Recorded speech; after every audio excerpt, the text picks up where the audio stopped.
saya tanya, kalau di Islam ada nggak keselamatan? Ya keselamatan mah ada kak.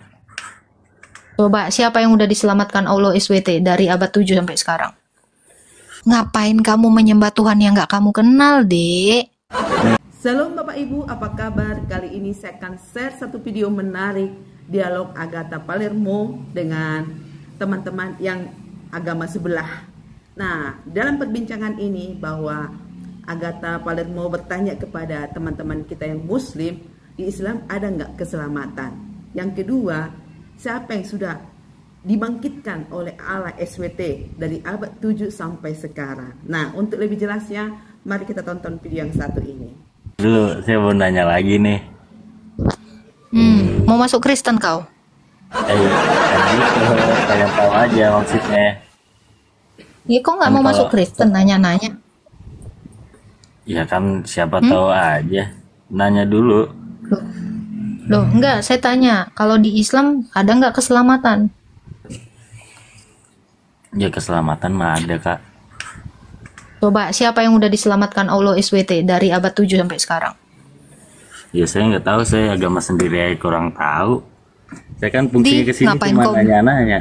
Maka ngapain kamu menyembah Tuhan yang nggak kamu kenal, Dek? Makanya saya kan hidup kak. Yang namanya manusia kan harus belajar terus menerus. Makanya saya belajar itu nggak Loh, cuma dari satu agama. Tapi yang saya oke, yakinin kamu udah masih pelajari Islam. agamamu?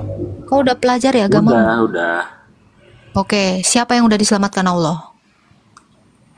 Eh, Sekalipun saya jawab juga nggak ada perubahan dari Ya, pemikiran tunjukin aja kakaknya. siapa yang udah diselamatkan Allah dari kematian. Ayo.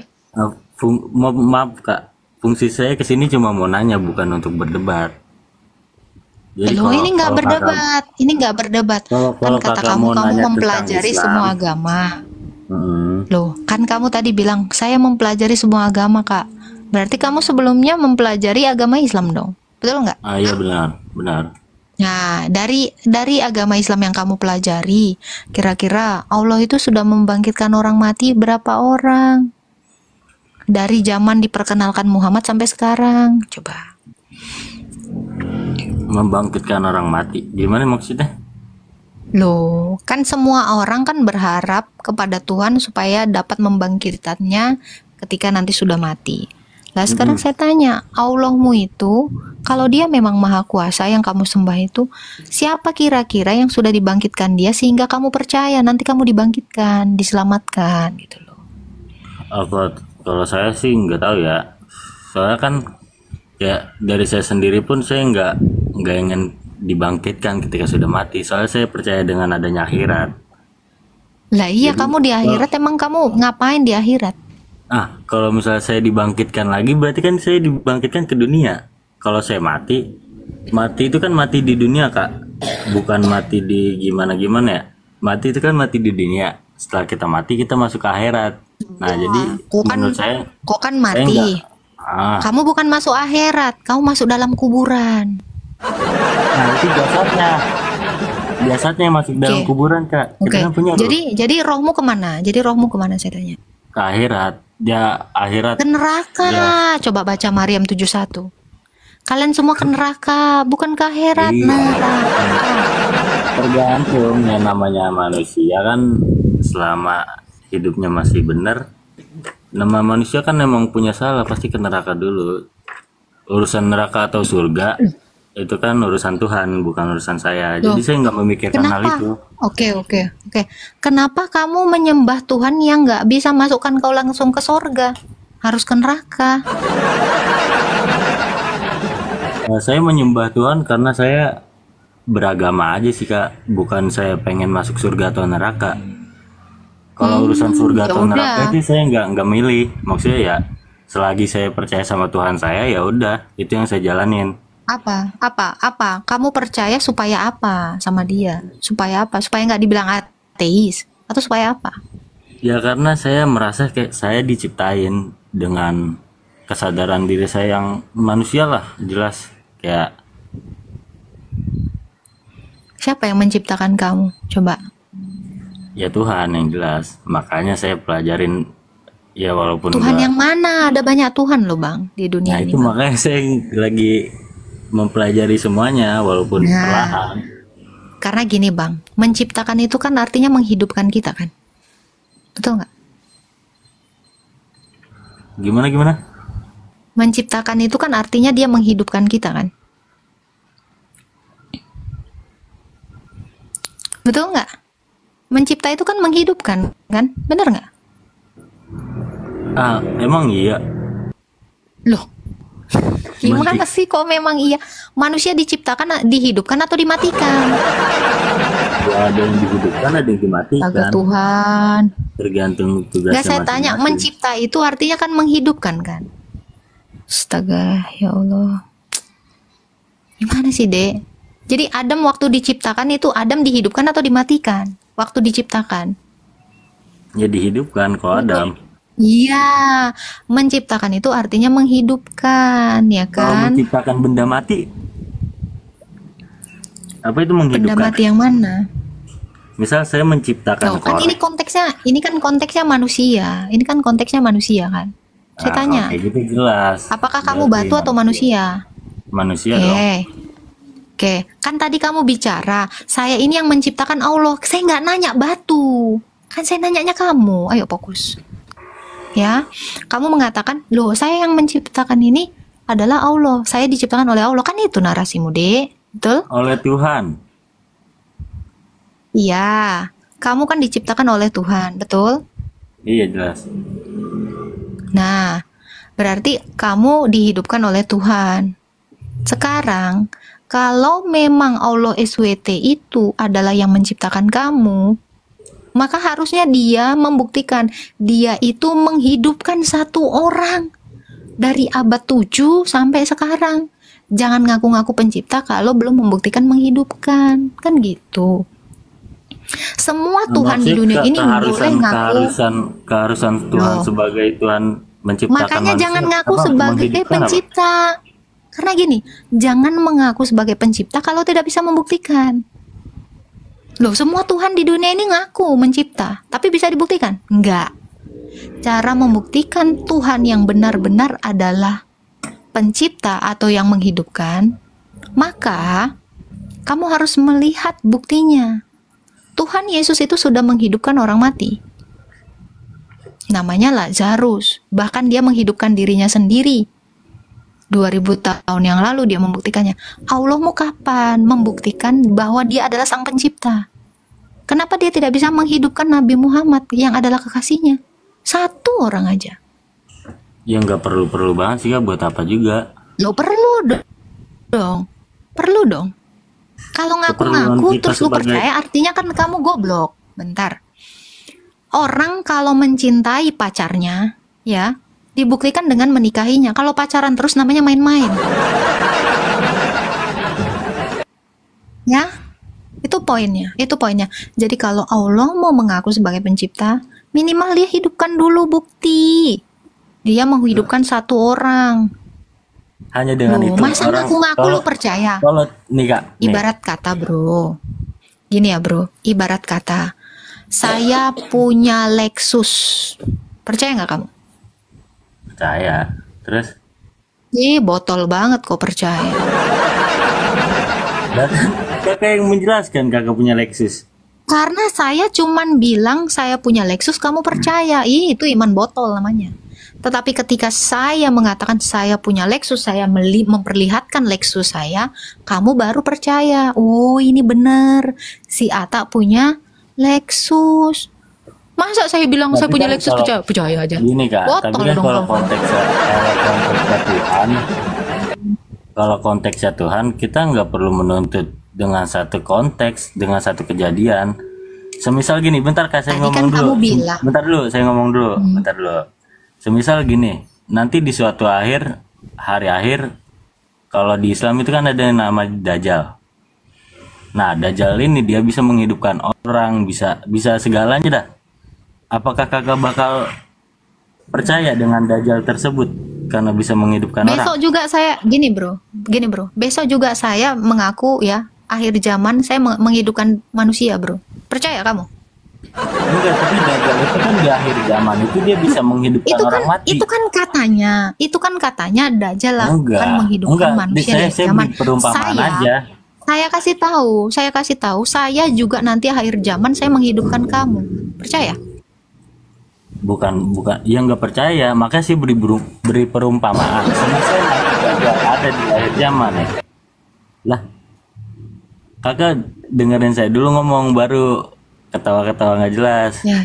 Nih, saya beri perumpamaan. Semisal nanti ada Dajjal ngehidupin orang mati, kakak bakal percaya sama Dajjal tersebut? Itu kan baru misal. Iya, semisal. Terus misalnya Loh, kayak iman gitu. saya nggak misal. Iman Enggak, saya nggak misal. semisal tersebut terjadi, apakah kakak bakal percaya sama Dajjal itu? Saya nggak akan percaya karena belum ada bukti. Iya, kalau misalnya ada buktinya, percaya. Lah mana buktinya? Makanya buktiin. Saya minta bukti Allahmu itu Kalau bangkitkan ada orang buktinya, mati. iya. Kalau ada buktinya, percaya nggak? Sekarang gini ya. Sekarang deh. Enggak. Saya Kalau cuma Allahmu, butuh jawaban nih. iya atau tidak. Ya nggak mau, saya udah dibilang, saya kalau tidak melihat bukti saya nggak percaya. Sekarang bangkitkan Muhammad, suruh Allahmu ya, seberapa miliar orang Islam di sini, suruh Allah kalian membangkitkan Muhammad, saya percaya, saya mau alap sekarang. Sekarang saya mau alap, bangkitkan dia sekarang. Allah nggak dari butuh antara orang kakak buat jadi umatnya. Loh, berarti dia nggak bisa membuktikan. Allah nggak butuh kakak. Mohon maaf kak, kakak itu manusia, jadi Allah nggak butuh. Yang Oke. butuh. Sekarang saya tanya balik pertanyaan kamu. Semisal saya membangkitkan orang ya besok, kamu percaya nggak? Ya kalau kakak semisal percaya atau enggak kakak membangkitkan, kalau kakak bisa membangkitkan, saya percaya kakak membangkitkan, bukan mempercayai kakak Kan sebagai saya Tuhan. belum bisa membuktikan. Saya nggak bisa membuktikan. Saya bilang besok saya membangkitkan orang, percaya nggak? Ya itu kan perumpamaan. Enggak, ini nggak perumpamaan. Saya bilang langsung, saya besok membangkitkan orang, percaya nggak kamu? Ya kalau kakak bisa membangkitkan, saya percaya. Kalau enggak, Ya nggak percaya lah, kan nggak bisa. ya jangan percaya sama Allah, orang dia belum bisa membuktikan membangkitkan orang. Nah, kenapa pembuktiannya hanya lewat membangkitkan orang? Loh, karena tadi kamu bilang yang menciptakan saya, Kak, itu Allah. Menciptakan artinya menghidupkan. Buktiin kalau dia bisa menghidupkan, Dek. Astagfirullah. Kok kemana sih kepalamu, Dek? Lah, nggak jelas banget orang ini. Lo kok nggak jelas? Lah kamu yang nggak jelas. Kamu bilang tadi kan, Allah Kak yang menciptakan saya. Itu statement kamu. Saya masih Saya masih ingat dan saya pegang. Kalau memang Allah yang menciptakan kamu, yang menghidupkan kamu, buktiin dong. Jangan cuman omdo. Itu loh. Kamu aja nggak percaya. Besok saya membangkitkan orang. Lain saya buktinya hidup. Itu Yesus yang menghidupkan kamu. Saya kok kira Allahmu? Apa urusannya sama Yesus?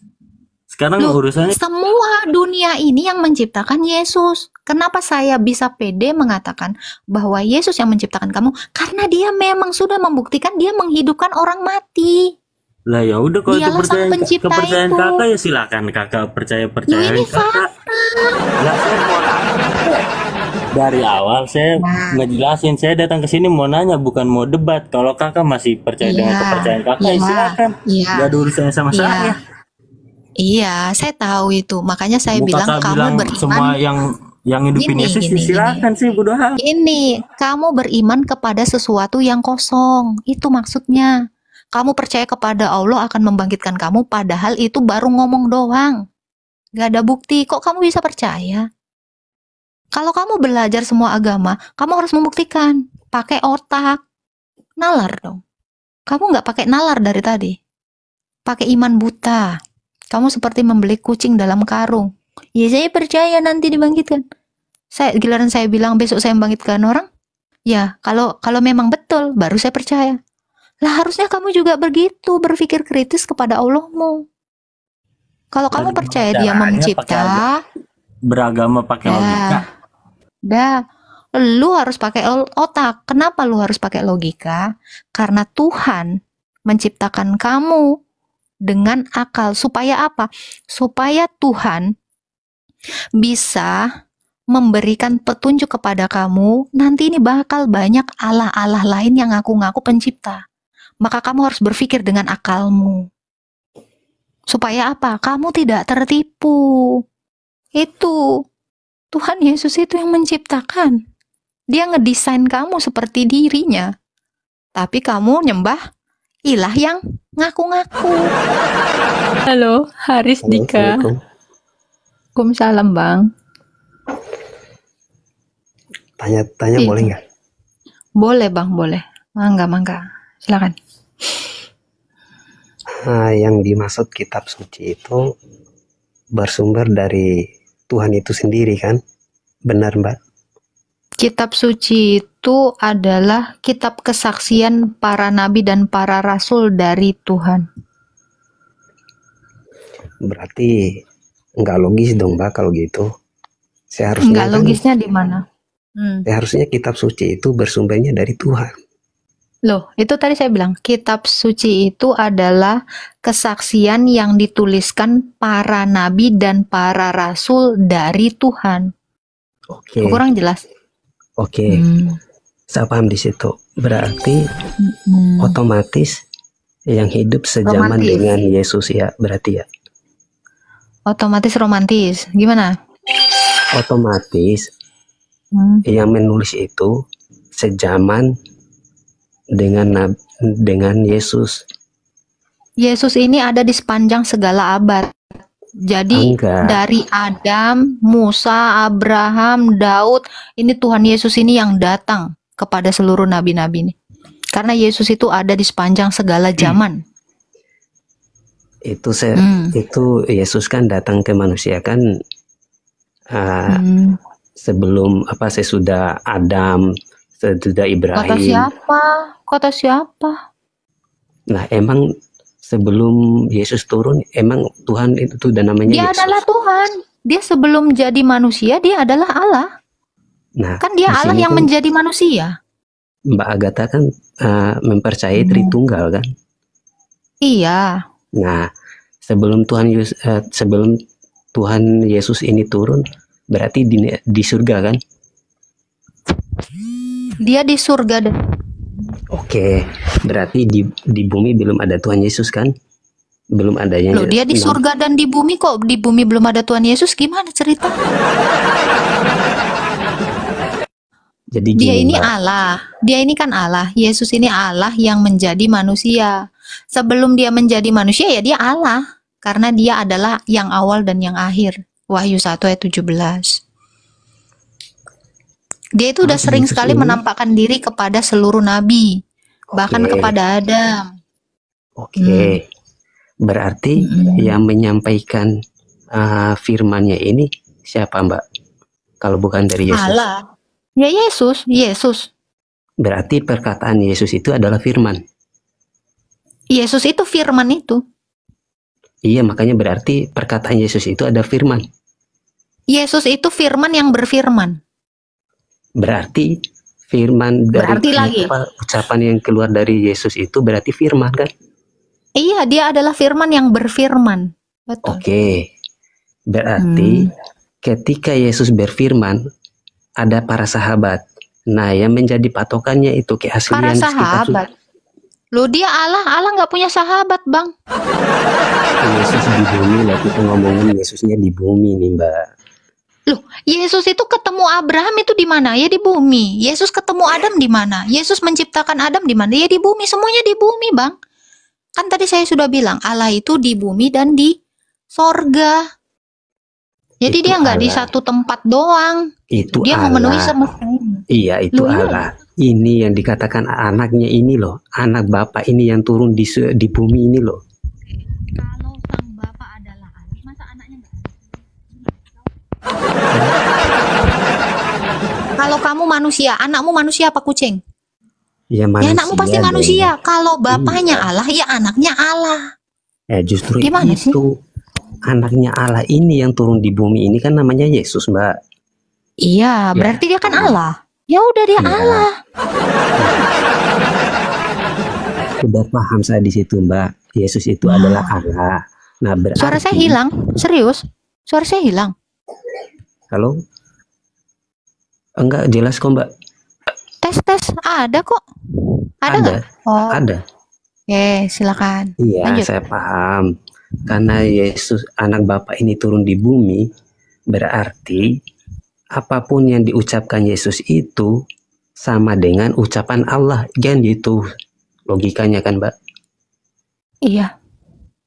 Berarti firman-Nya Yesus itu menjadi kitab sucinya sekarang, benar? Perkataan Yesus itu dituliskan para rasul dan dituliskan para nabi. Iya, para Ya itu tadi sahabatnya kan waktu itu. penjelasan saya panjang Yang kali. Kitab suci saya adalah kesaksian para nabi dan para rasul dari Tuhan. iya, paham di situ Itu saya, kan, Mbak. nih mau bajir banget kata-kata lo. Iya, saya paham di situ. Saya maksud Lanjut, saya, lanjut. pembahasan saya, Yesusnya yang diturun di bumi ini loh, Mbak, maksud saya. Ya, Yesus itu kan firman, anaknya Iya, Bapa yang turun ke dunia, iya, baru jadi manusia, diutus iya. dulu baru jadi manusia. Terus, Nah, otomatis kan Yesus di bumi pada romantis. saat di bumi ini kan berfirman, Mbak. Betul. Ya, berarti pada saat Yesus ini berfirman ada bukti, ada saksi, yaitu Banyak. ya pada zamannya itu teman-temannya Yesus ini pada sejamannya, ya benar. Halo? Terus pertanyaannya apa, Pak? Enggak. Di sini kan saya mengklarifikasi yang dikatakan kitab suci itu bersumber dari Allah, terus ada saksinya sejamannya Iya, itu beliau. banyak, makanya saya bilang kitab suci ini adalah kesaksian para nabi dan para rasul. Jadi apa yang disaksikan para nabi dan para rasul ditulis.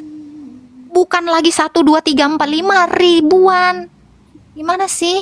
Ratusan. Itu yang bikin saya terbiasa, Mbak. Saking Sekarang banyaknya saya tanya, itu loh. sekarang saya tanya Anda. Ini apa? Enggak, selesaikan dulu pertanyaan saya, baru saya jawab pertanyaan Anda. Oh, saya belum bertanya. Makanya kan kita belum kelar nih pertanyaan saya. Ya pertanyaanmu apa? Kau udah berapa menit? Kau entah apa pertanyaanmu? Makanya dengerin dulu, Mbak. Jangan Yang saya lama-lama. omongin ini, Ayo. Yesus pada saat di bumi yang mengeluarkan firman yang dianggap itu kitab suci. Iya kan? Pertanyaannya? Pertanyaannya apa? Pertanyaannya, apakah Paulus ini sejaman gak dengan Nabi? Iya. Sampai dia buktinya Iya. mana? Buktinya Buktinya ini mana? kisah para rasul. Nih buktinya nih. Kisah para rasul. Nih ya. Dengan nih di Galatia dia bertemu Petrus, di kisah para rasul 9 dia bertemu Ananias dan bersama dengan Barnabas. Lalu dengan Sokoguru, Petrus, Paulus. Petrus, Kefas atau Petrus, Yakobus dan Yohanes. Ini semua ini Paulus kan menulis Alkitab kan 200 tahun setelah Yesus meninggal itu. dalilnya di mana dia menulis Alkitab setelah Yesus 200 meninggal? Ayo. Yang kalian imanin kan ada kata Yesus, Paulus di satu Bahkan kan? kitab pertama itu ditulis, yang menulisnya adalah Tesalonika, surat untuk kepada jemaat di Tesalonika. Siapa yang nulis? Rasul Paulus. Baru mengikuti murid-murid yang lain yang menulis. Anda kalau nggak tahu sejarah jangan gosip di sini. Sekarang saya tanya, Terus ya, ini yang Rasul nulis Paulus siapa? Ini dia orang mana? Rasul Paulus ini orang mana? Orang Tarsus. Orang mana? Tarsus. Sejaman gak dengan Nabi? Allahu Akbar, udah dibilangin sejaman orang ketemu. Ini rasul-rasul ini semua, bahkan yang membaptis dia itu adalah Ananias dari 70 rasul. Paulus itu orang Romawi. Muridnya Yesus. Oke, Musa orang mana, Pak? Saya tanya, Musa orang mana? Jangan tanya dulu, pertanyaan saya belum kelar ya. Pertanyaanmu dari tadi. Musa orang mana, Pak? Sekarang saya tanya Anda. Kalau Quranmu ini mencatat nabi-nabi, kapan hari Nabi Muhammad ini sejaman dengan Musa, dengan Ibrahim? Ini palsu semua. Boleh saya bilang gitu? Itu mirroringnya seperti itu. Apakah Musa orang Arab? Kok bisa-bisanya Muhammad nulis Musa di sini? Emangnya sejaman? Nah, kan? Keluar kecap. Mimisan kau. Makanya kau ketakutan. Jangan ke Al-Quran dulu. Oh, kalau di mirroring kau langsung keluar kecap mimisan. Nah, apakah Ibrahim sejaman dengan Muhammad? Kok bisa-bisanya ini? Muhammad ini menarasikan Ibrahim kayak gitu. Siapa saksinya? Hah? Siapa saksinya? Ya, lambemu bilang Paulus menulis 200 tahun setelah mati. Data. Mana datanya? Saya bisa nunjukkan data kalau Rasul Paulus itu pertama sekali justru yang menulis surat kepada jemaat di Tesalonika 1-2 Tesalonika. Loh, jangan mimisan kau di sini. Ayo.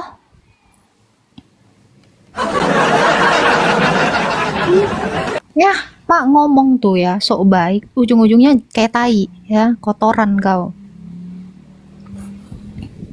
Coba, saya tanya kau, ini siapa yang nulis? Ini kan kitab suci. Siapa? Nabi mana yang menjadi saksi dia ini menulis kitab suci ini? Siapa? Apakah ini sejaman? Kalau kau mencret kau di sini, ku bikin kau berak darah, bukan mimisan darah. Oke, itulah spesialnya kita umat muslim ya. Kenapa spesial? Alamak. Anjir, jawabannya spesial pakai telur, anjir. Brengsek banget, gue Kata, cuma pengen jelasin jawabannya kapan cuma Paulus spesial. jadi orang Romawi itu sejak kapan? Nggak tahu aku, dia orang Yahudi setahu aku. Iya. Orang Farisi yang senior itu biasanya mendapat kewarganegaraan Romawi juga. Itulah spesialnya.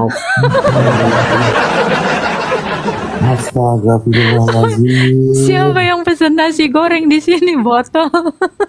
Itulah spesialnya. Bengek banget gue kan. Apa sih Kalau spesialnya Islam? ngomongin Aku pengen tahu deh. Lu tadi minta gue jelasin, ya udah gue jelasin Iya, botol. spesialnya di mana? Spesialnya. Gue nggak Coba kamu tanya. jadi marketingnya Islam kan?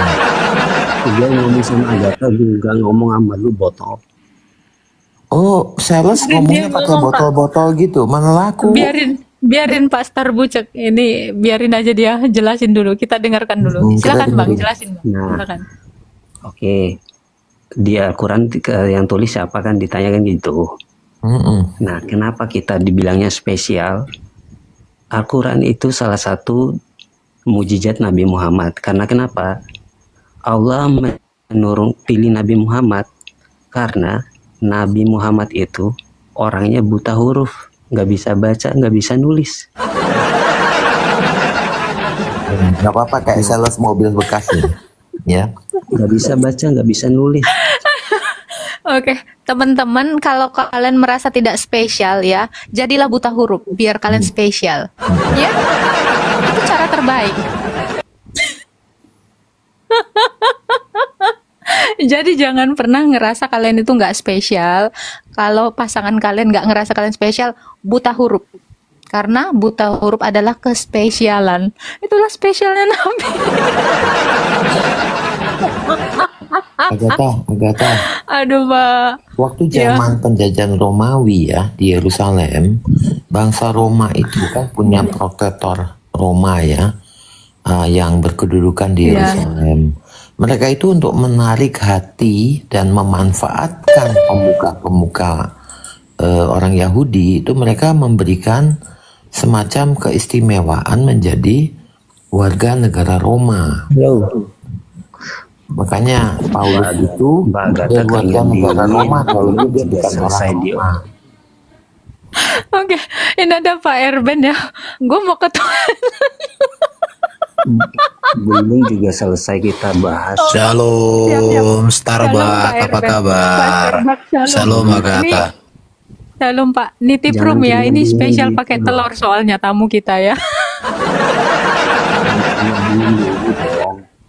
Baik Bapak Ibu, kita sudah menyaksikan dialog apologet Kristen, siapa lagi kalau bukan Agatha Palermo, yang selalu dinanti-nanti oleh para netizen yang suka dengan acara dialog Kristen dengan Islam. Nah, kali ini dibahas tentang keselamatan. Tadi Agatha sempat bertanya kepada penanya dari agama sebelah, yaitu keselamatan di dalam Islam ada enggak? Nah, si bapak itu menjawab, ya ada. Dengan apa? Ya dengan amal perbuatan, sholat, dan kebaikan-kebaikan yang lain. Nah, sangat berbeda dengan keselamatan yang ada di dalam kekristenan. Keselamatan di dalam kekristenan adalah keadaan selamat dari dosa, ya, bahkan dari kematian dan juga memperoleh hidup yang kekal. Nah, ini inisiatif Allah untuk menyelamatkan manusia yang begitu dikasihinya. Kalau kita lihat dalam Kejadian 3 ayat 15, bagaimana manusia itu sudah jatuh di dalam dosa, tapi Allah tidak membiarkan manusia itu terus dalam berkelimpahan dosa. Dia sendiri mempunyai inisiatif bagaimana supaya hubungan manusia yang sudah terputus itu bisa kembali dengan Allah dengan korban melalui anak domba. Nah, dari situ sangat terlihat jelas bahwa keselamatan sudah ada di dalam kekristenan, ya. Jadi digenapi melalui Kristus Yesus itu terlihat dalam perjanjian baru. Ada banyak ayat-ayat yang bisa kita saksikan, yang bisa kita lihat bagaimana karya Allah yang luar biasa melalui Kristus Yesus. Bagaimana caranya? Ya tentu dia harus datang ke dunia melalui apa? Melalui putranya yang kudus Yesus Kristus. Bahkan bukan hanya itu, dia pun mau mati di kayu salib. Ya, ini yang selalu dipakai oleh teman-teman kita yang sebelah. Kenapa harus disalibkan? Padahal dia kan Tuhan. Nah, kalau dia tidak memahami, memang harus seperti itu. Teman-teman yang sebelah berkata kalau dia Allah, kalau dia Tuhan, kenapa dia harus mati dan sebagainya. Nah, tidak memahami rencana Allah yang dari dahulu berapa ribu tahun sebelum kita ada di dunia ini, ya, sudah dibuatkan Bapak Ibu, bahkan juga terlihat dalam kitab nubuat-nubuat dari Yesaya, Mika, dan sebagainya. Nah, jadi jelas saya mau katakan keselamatan itu bukan inisiatif manusia, bukan inisiatif kita, tapi inisiatif Allah. Dasarnya apa? Karena kasihnya kepada manusia. Sehingga dalam Yohanes 3:16 di sana dikatakan karena begitu besar kasih Allah akan dunia ini sehingga dia mengaruniakan anaknya yang tunggal Tuhan kita Yesus Kristus supaya setiap orang percaya kepadanya tidak binasa melainkan beroleh hidup yang kekal. Nah, sangat beda bukan dengan teman-teman kita yang sebelah. Kalau sebelah yaitu siapa yang bisa berjalan dengan amal perbuatan. Coba kalau kita hanya melakukan hukum Taurat. Bapak Ibu ada 10 hukum Taurat. Siapa yang bisa melakukan semua itu? Ya. Semua karena anugerah. Kalau dengan kekuatan kita tidak bisa, tapi karena kekuatan dari Allah di dalam Roh Kudus sehingga kita mampu menjalani kejarlah keselamatanmu. Kita melakukan mengerjakannya dengan segenap hati karena ada apa? Roh Kudus yang memampukan kita. Terima kasih Bapak Ibu, mudah-mudahan dialog seperti ini mencerahkan. Ada banyak anak-anak Tuhan, bahkan teman-teman kita yang sebelah, teman-teman kita yang muslim, jadi banyak percaya, terima dia sebagai Tuhan dan Juru Selamat pribadi dalam hidupnya. Tidak mungkin menurut manusia, tapi jangan khawatir, ya. Kalau Tuhan berkehendak, caranya mungkin melalui media sosial seperti ini sangat banyak orang diberkati, ya, yang tidak paham tentang kekristenan. Bukan hanya orang Kristen, tapi teman-teman yang sebelah ini belajar, bahkan banyak sekali yang percaya, ya. Nah, kalau dibeberkan mungkin ada beberapa poin yang bisa kita saksikan, tapi itu menjadi berkat bagi kita semua. Mudah-mudahan berkat ya Bapak Ibu. Shalom.